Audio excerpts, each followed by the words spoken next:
आती सुने थे ना आप लोग, तो इनको हम इतना अच्छे से उठा लिए थे, इतना लाइन तो बहुत जोरदार गवाई हमारे साथ में। हटा दिया कि भैया। है गवा रैया जा रही हमारी परती।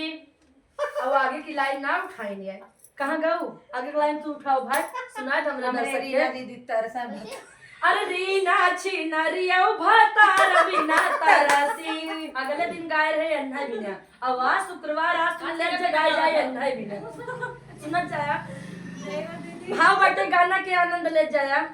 अरे ई है गवरैया जा रही हमारी परती।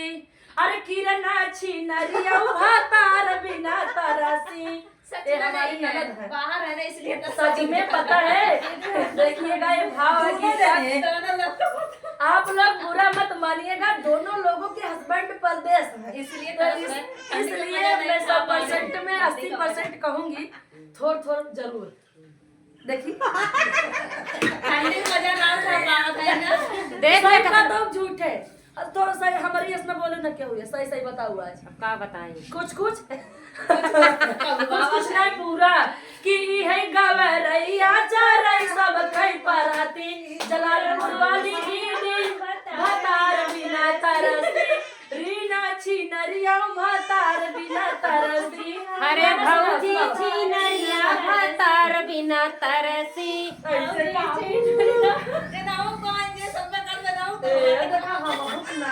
देखा यो तरसती है, तब हमने इनके कहती है।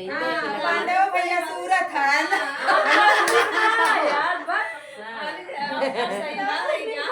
अब वीडियो कॉलिंग सबका दिखाओ, बाबा देखा जाए। हाँ चल नहीं सही है। हमको बाबा एक गाना सुनाइए, हमको बाबा बिन सजनवा ननदी, बिन सजनवा ननदी, ससुर ना लगेला मनवा बिन सजनवा ननदी। बिन सजनवा ननदी, बिन सजनवा ननदी, नैहर लागे नाही मनवा बिन सजनवा ननदी, ससुर ना लगेला रीना दीदी किरण ये हमसे कहा दिया रीना दीदी आज रोमांटिक वीडियो बना दे कहते हैं। अरे बिन बीरन कई भाऊजी, बिन बीरन कई भाऊजी, लागे नैहर में ही मनवा बिन बीरन कई भाऊजी। देखा बौराई गई लागे नाही मनवा बिन बीरन के भाऊजी। जलालपुरिया वाली दीदी का बात किया सुना जाए कैसे प्रांजल भाऊजी कैसे कहा था बताई।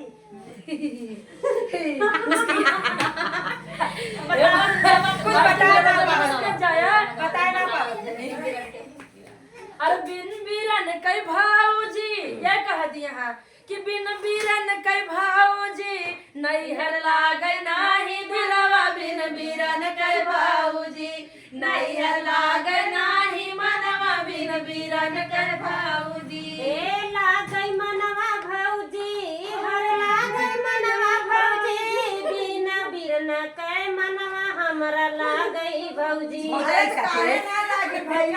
भैया ना है तो छूट पाए चाहे जो कर रहे हैं मेहनत लगवे के।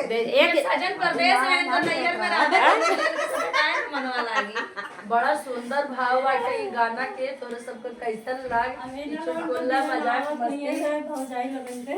अब देख ले इतना जनी भौजाई है, तो सब दुआ भौजाई का ठिकाना बस सुन जनी जा। हमरे लोगन नंद है, तो हमरे लोगन के धोए ना थी ना भगवान के धोए। हमारे बड़े फैशन से आई नदिया, हमारे बड़े फैशन से आई नदिया हमार बड़े फैशन से आई, नदिया, हमारे बड़े फैशन से आई। अरे आई ना नदिया ली आई गजरा उठार, आई ना नदिया ले आई गजरा उठार, आई ना नदिया ले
मस्ती कैसन लागत बाटे, गाना का भाव का बा?